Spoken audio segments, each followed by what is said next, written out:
ओम शांति। मिठड़े बाबल जी मिठड़ी वाणी 3 फरवरी 2026 जा बाबा जा महावाक्य ॿुधंदासीं। बाबा चवनि था, मिठड़ा ॿारो, तव्हांखे याद में रहण जो पुरुषार्थ ज़रूर करणो आहे, छो त याद जे बल सां ई तव्हां विकर्मा जीत ठाहींदव। असांजा पुराणा हिसाब किताब कीअं ख़तम थींदा? सिर्फ़ ऐं सिर्फ़ बाबा जी याद सां। त बाबा चवनि था उहो त महिनत करणी पवंदी। हाणे प्रश्न था पुछनि बाबा। अॼु न बाबा ने 2 प्रश्न पुछा अथई। त पहिरियों प्रश्न आहे, कहिड़ो अहिड़ो ख़्याल आयो त पुरुषार्थ में किरी पवंदासीं?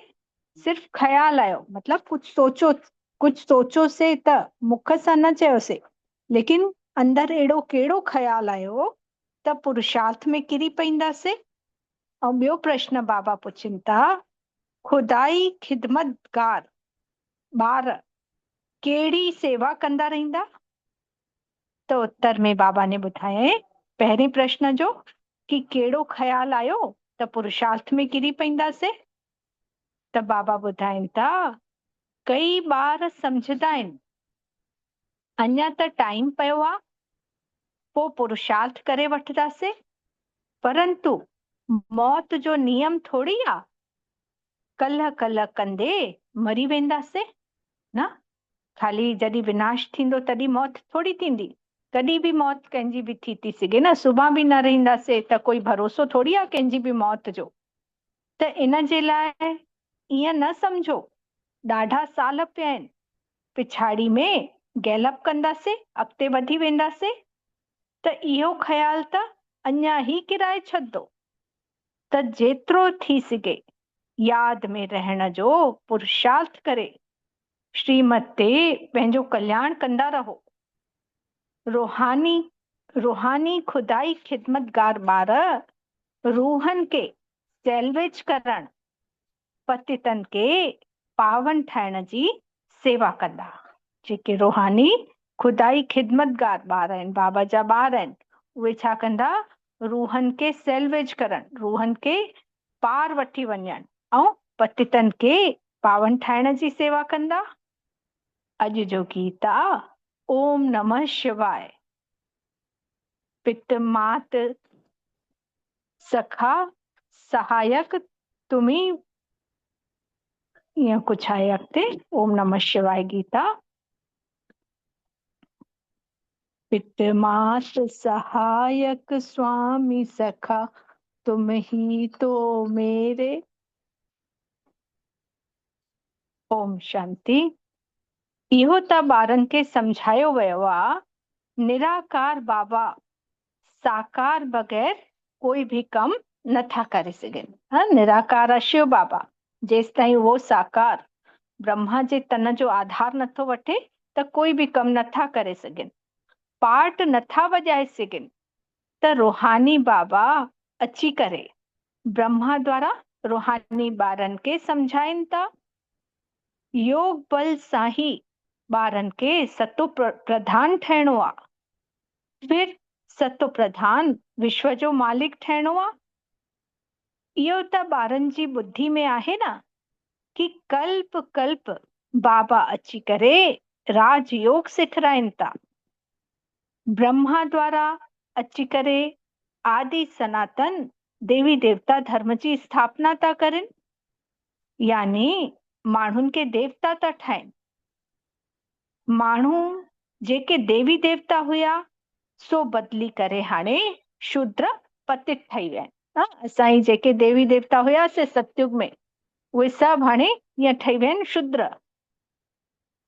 त भारत जॾहिं पारसपुरी हुयो त पवित्रता सुख शांति सभु हुई। इहे त 5000 वर्ष जी ॻाल्हि आहे न। एक्यूरेट हिसाब किताब बाबा वेही करे सम्झाइनि था पिया। उन को ऊंचो त कोई आहे न। सृष्टि व झाड़ जंहिंखे कल्प वृक्ष था चऊं पिया, उन जे आदि मध्य अंत जो राज बाबा ही ॿुधाइनि था पिया। भारत जो जेको देवी देवता धर्म हुयो उहो प्राय लोप थी वियो आहे। देवी देवता धर्म, आदि सनातन देवी देवता धर्म हुयो सतयुग में, जेके हाणे हिंदू था कहलाइनि पिया। उहो ई त देवी देवता धर्म त हाणे आहे न। देवी देवता देवताउनि जा चित्र ज़रूर आहिनि, इहो त भारतवासी ॼाणनि था न। सतयुग में बि लक्ष्मी नारायण जो राज्य हुयो। भले शास्त्रनि में इहा भुल करे विया आहिनि जो कृष्ण खे, श्री कृष्ण खे द्वापर में वठी आया न। शास्त्रनि में श्री कृष्ण खे द्वापर को वठी आया आहिनि, त बाबा चवनि था इहा भुल थी वई अथनि उन सां। त बाबा ही अची करे भुलियलनि खे रास्तो था ॿुधाइनि पिया। रास्तो ॿुधाइण वारो ईंदो आहे त सभु आत्माऊं मुक्ति धाम में हली थियूं वञनि। त उनखे चयो वियो आहे सर्व जो सदगति दाता। रचता हिकु ई हूंदो आहे, सृष्टि बि हिकु ई आहे, ऐं सॼे संसार जी हिस्ट्री जोग्राफी बि हिकु ई आहे, पर उहा रिपीट थींदी आहे न। रचण वारो भॻवान बि हिकु ई आहे, ऐं बाबा चए की सृष्टि, इहो संसार बि हिकु ई आहे, ऐं जेकी हिस्ट्री जोग्राफी आहे उहा बि हिकु ई आहे, पर रिपीट थींदी आहे। उहो ई भारत जेको पुराणो थी वियो उहो ई फिर सां नयो ठही वेंदो।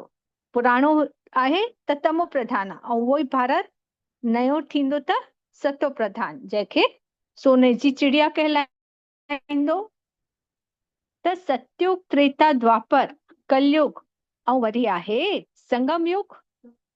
त कलयुग में त आहिनि पतित ऐं सतयुग में आहिनि पावन। त सतयुग थींदो त ज़रूर कलयुग जो विनाश थींदो। जॾहिं सतयुग ईंदो त जॾहिं कलयुग जो विनाश थींदो इन पुराणी दुनिया जो, तॾहिं नई दुनिया ईंदी। त भगवान ईंदो ई आहे तॾहिं जॾहिं पतित दुनिया आहे। सतयुग में त आहे पावन दुनिया। त पतित दुनिया के पावन दुनिया ठाहिण जे लाइ भगवान खे ही अचणो थो पए, पुराणी दुनिया के नई दुनिया।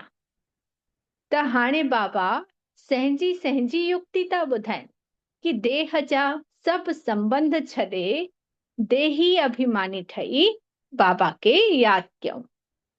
पंहिंजी देह बि यादि न रहे, ॿियनि जी बि न। देह ऐं देह जा सभु सगन संबंधनि खे भुली सिर्फ़ बाबा के यादि कयूं। भक्तनि खे बि फल ॾियण वारो हिकिड़ो भगवान आहे। भक्तनि खे ज्ञान ॾियनि था पिया त पतित दुनिया में ज्ञान सागर ही अचे थो पियो। पावन बि ठहींदा आहियूं योग सां। बाबा जे बग़ैर त कोई पावन बि नथो ठही सघे। इहे सभु ॻाल्हियूं बुद्धि में वेहायूं वेंदियूं आहिनि ॿियनि खे सम्झाइण जे लाइ। कल्ह बि बाबा ने चए न कि देहधारी गुरु कंहिंजी बि कोई सदगति नथो करे, ऐं भक्तनि खे फल बि केरु थो ॾे, भगवान ई अची करे ॾे थो पियो। त घर घर में इहो संदेश ॾियणो आहे, वरी युक्ति सां सम्झाइणो आहे। चओ कि हिकिड़ो बाबा आहे न, हिकिड़ो पिता आहे, लौकिक पिता जेके असांजे शरीर जो पिता जेको जन्म थो ॾे। ॿियो आहे पारलौकिक पिता शिव बाबा। त दुख जे समय त उन पारलौकिक पिता खे ही यादि था कयूं न। सतयुग में लक्ष्मी नारायण जे राज्य में सुख ही सुख हुयो, प्योरिटी, पीस, प्रॉस्पर्टी हुई न। पंहिंजो पाण खे बि ॾिसूं, जॾहिं सतयुग में हुयासीं लक्ष्मी नारायण त केॾो सुख ही सुख हुयो। उते प्योरिटी, पवित्रता बि हुई, शांति बि हुई, त प्रॉस्पर्टी भरपूर हुयासीं, संपन्न हुयासीं। जॾहिं बाबा जो वरसो मिली थो वञे त पोइ बाबा खे पुकारंदासीं छो? सतयुग में सुखी हुयासीं त पोइ न पुकारियोसीं बाबा खे। हाणे जॾहिं कलयुग में तमो प्रधान थियासीं, दुख आया, तॾहिं बाबा खे पुकारंदा आहियूं। त बाबा ने दुख जे लाइ त सृष्टि न रची अथई न, इहो त ठहियल ठाहियल खेल आहे न। कोई बि पिता पंहिंजे ॿार खे कॾहिं बि दुख न ॾियणु चाहींदो। त बाबा चए थो, मां दुख जे लाइ थोरी सृष्टि रची, मां त तव्हांखे सुखी ठाहे करे मोकिलियुमि, पर दुख कीअं आयो? असां जॾहिं पाण खे देह जे भान में वठी आयासीं तॾहिं दुख आयो असांजे मथां। त जंहिंजो पाठ पिछाड़ी में आहे, कोई कोई त 2-4 जन्म बि वठंदा आहिनि ऐं बाक़ी सभु शांति में रहंदा न। सभिनि जा 84 जन्म न थींदा, बाबा चवनि था। जेके ॾाढा पुरुषार्थी हूंदा उन्हनि जा ई 84 जन्म थींदा, उहे बि सतयुग जे शुरू में, फिर कोई सतयुग जे विच में, कोई लास्ट में, कोई त्रेता में, ईअं ईंदा वेंदा। ऐं बाबा चवनि था कंहिंजा कंहिंजा त केवल 2 या 4 जन्म बि थींदा ऐं बाक़ी समय शांति धाम में रहंदा उहे आत्माऊं। त बाक़ी ड्रामा जे खेल मोही निकिरी वञनि, इहो थी नथो सघे। यानी कोई कोई चवंदो कि मोक्ष मिली वञे, त बाबा चवनि था इहो त थी न सघंदो आहे। इहो बि तव्हां ॼाणो था, ॻाल्हि आहे कि ईश्वर जो कोई अंत नथो पाए सघे, बाबा ही अची करे अंत ॾियनि था न। तॾहिं साधु सन्यासी बि छा चयनि, नेति नेति करे न इति न उति, असां ईश्वर खे ॼाणूं ई नथा। त चवनि था कोई बि बाबा जो कोई बि अंत नथो पाए सघे, त बाबा ही अची करे अंत था ॾियनि, रचता ऐं रचना जे आदि मध्य अंत को। जेसि तक खुद खुदा न अचे तेसि ताईं रचता ऐं रचना खे ॼाणे ही नथा सघूं। बाबा ही अची करे ॿुधाइनि था कि मां साधारण तन में प्रवेश थो कयां पियो, मां जंहिंमें प्रवेश कंदो आहियां उहो पंहिंजे जन्मनि खे बि नथो ॼाणे। ब्रह्मा बाबा जे लाइ बाबा चवनि था, उन्हनि खे वेही करे बि मां 84 जन्मनि जी कहानी थो ॿुधायां।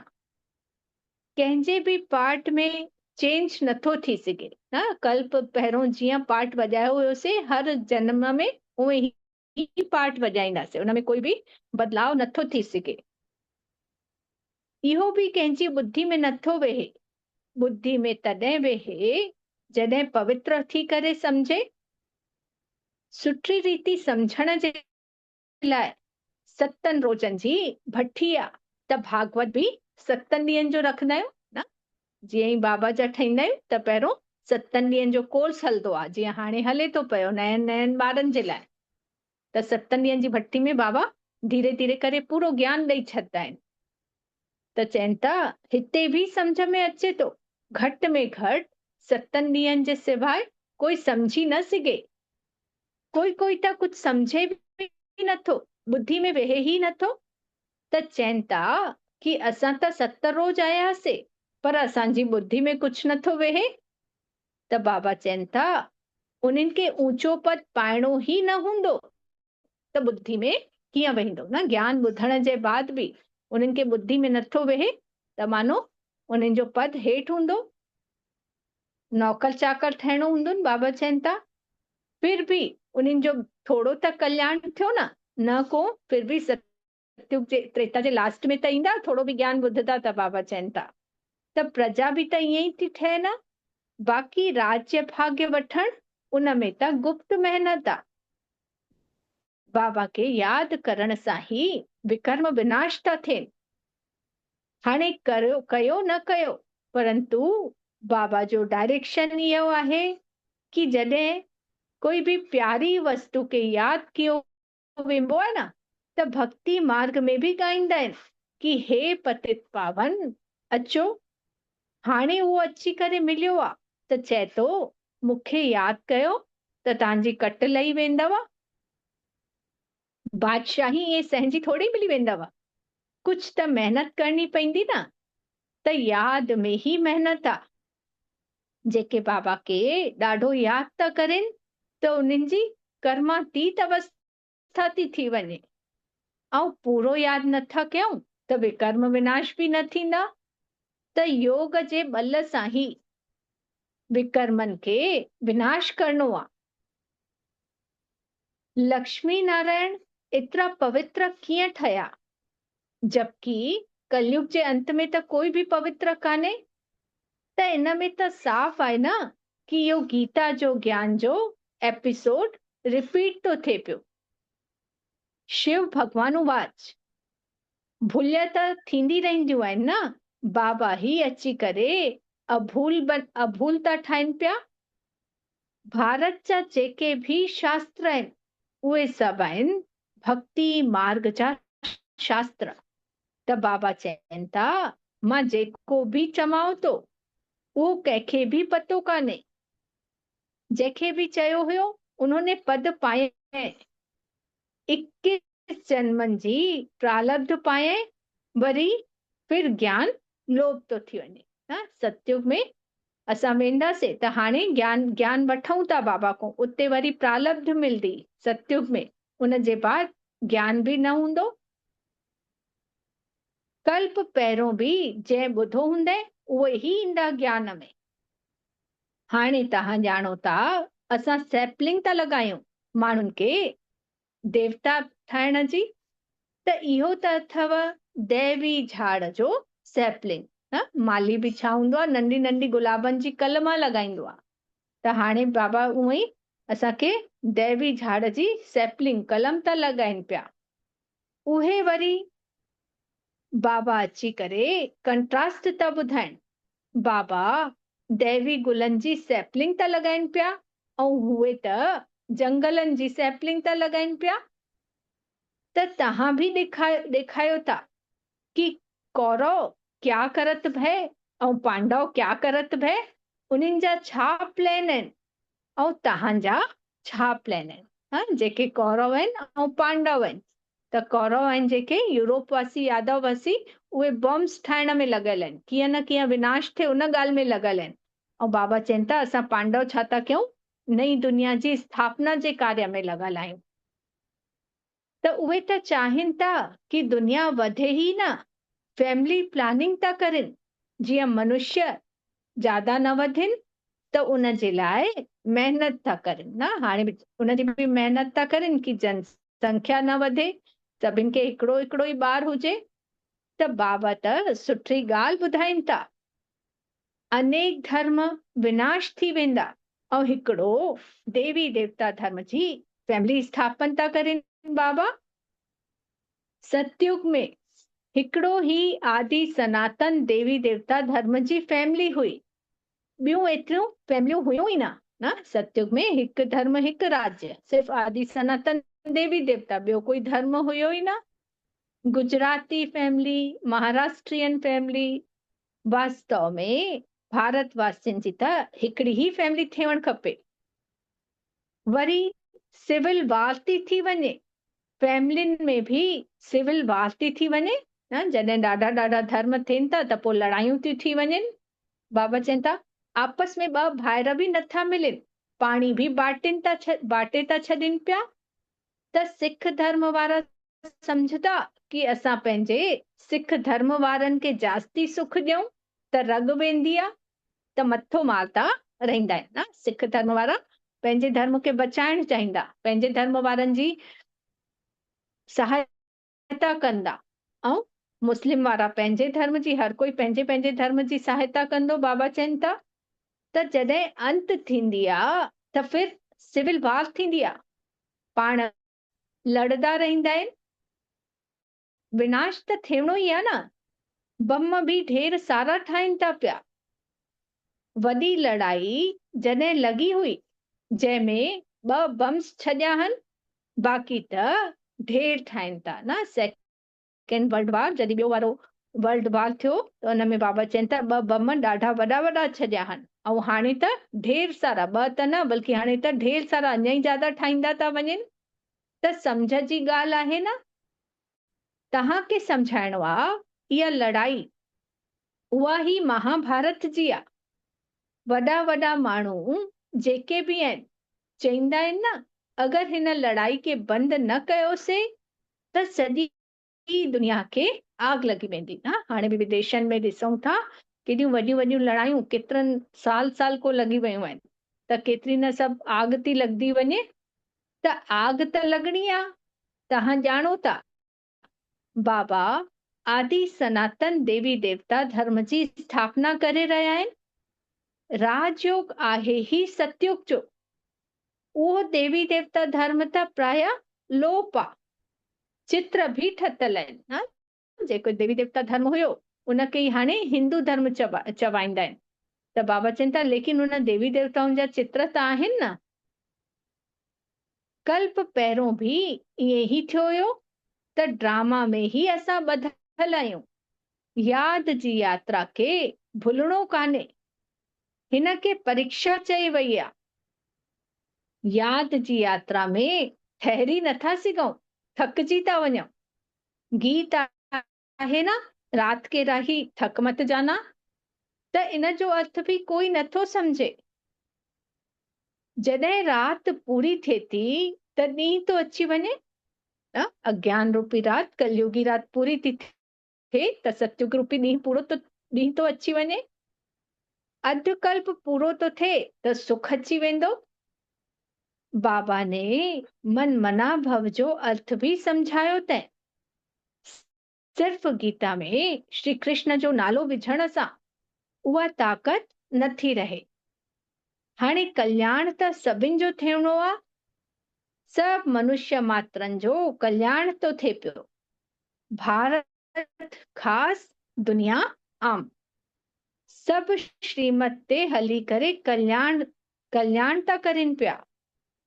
कल्याणकारी जेके ठहींदा त वरसो बि उन्हनि खे मिलंदो न। जेके बाबा जी श्रीमत ते हलंदा, बाबा जी सेवा कंदा, त वरसो बि उन्हनि खे ई मिलंदो।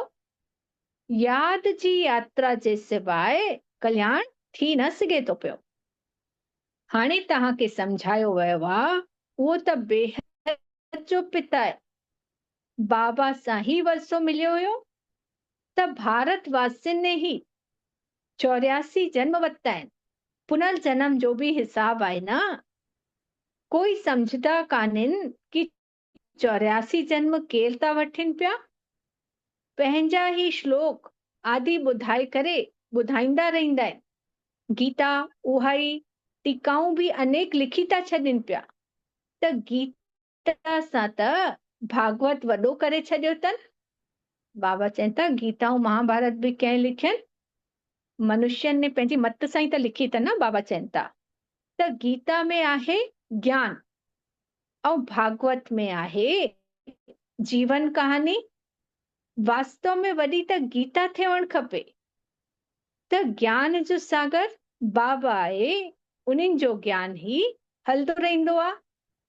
उहे त गीता अध घंटे में पढ़ी था वठनि पिया। जेके गीता जो पाठ कंदा आहिनि, हिकु ॿ ॾींहं, 4 ॾींहं, 5 ॾींहं पढ़ी करे ख़तम करे छॾंदा आहिनि, वरी रखी छॾंदा आहिनि। लेकिन बाबा चवनि था कि असली गीता ज्ञानदाता त शिव बाबा आहे न, जेको असांखे रोज अची करे ज्ञान ॿुधाए थो। ऐं बाबा छा चवंदा आहिनि, जेसि तक जिंदगी आहे तेसि तक पढ़णो ई आहे असांखे। त बाबा चवनि था हो त पढ़ी करे वरी रखी था छॾनि पिया। ॾींहुं प्रतिॾींहुं तव्हांजे पास ॾाढा माण्हू ईंदा वेंदव। हाणे भी वॾा वॾा राजाऊं ईंदव। हाणे भी अगर वॾा वॾा राजा अची वञेव त फिर देर न लगे, झट आवाज निकिरी वञे। इन जे लाइ युक्ति सां धीरे धीरे हलंदो रहंदो आहे। इहो ज्ञान ही आहे गुप्त। कंहिंखे पतो कान्हे कि इहे छा था करनि पिया। त रावण सां ही तव्हांजी युद्ध अथव। इहो त तव्हां ही ॼाणो, ॿियो कोई ॼाणे नथो सघे। भगवान वाच, तव्हां सतो प्रधान ठहिण जे लाइ मूंखे यादि कयो त तव्हांजा पाप भी नष्ट थी वेंदव।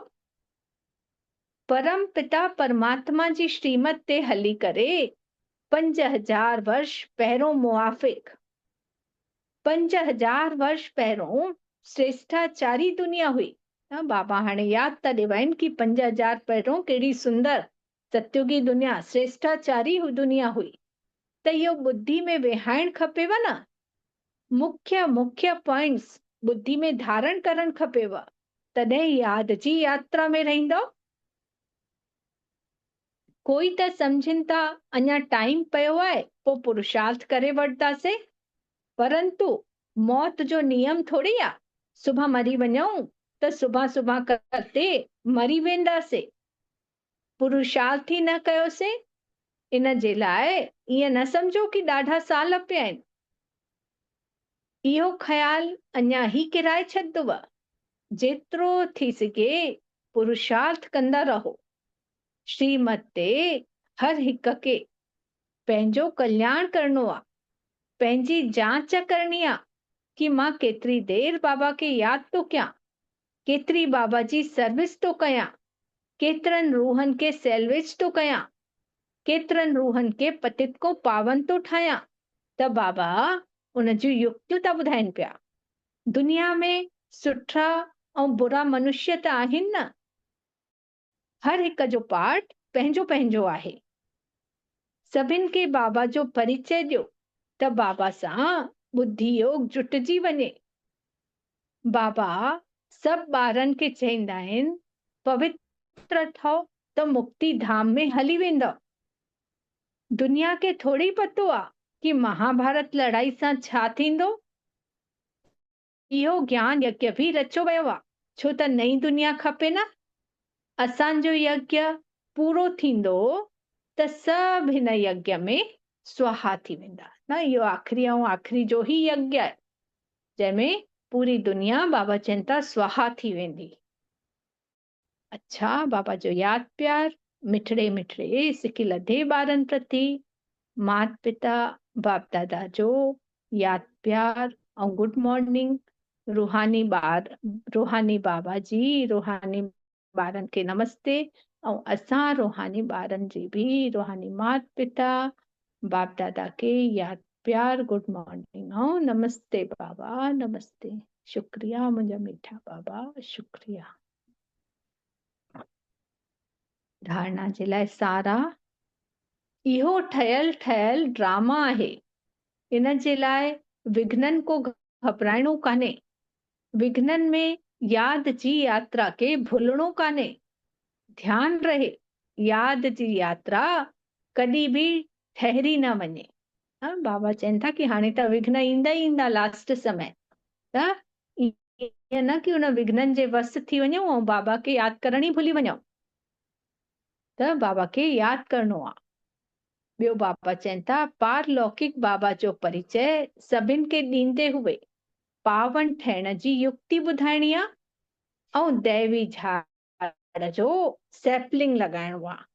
बाबा जो परिचय ॾियणो आहे सभिनि खे ऐं बाबा चवनि था दैवी झाड़ जी सैपलिंग लॻाइणी आहे। वरदान महसूस कयूं बाबा जो। परम धाम मों मिठड़े बाबल जूं अनंत किरणियूं मां आत्मा ते थियूं पइनि। माना बाबा हजार भुजाइनि सां असांखे वरदान ॾेई रहिया आहिनि। मैं पंहिंजो त्याग करे सेवा में सदा खोए रहण वारा त्याग मूर्त सेवाधारी भव। सेवाधारी सेवा में सफलता जी अनुभूति तॾहिं था करे सघनि जॾहिं मैं पंहिंजो त्याग कयो। मां सेवा तो कयां, मां सेवा कई आहे, इन सेवा भाव जो भी त्याग मां न कई, लेकिन मां करनहार आहियां ऐं करावनहार बाबा आहे।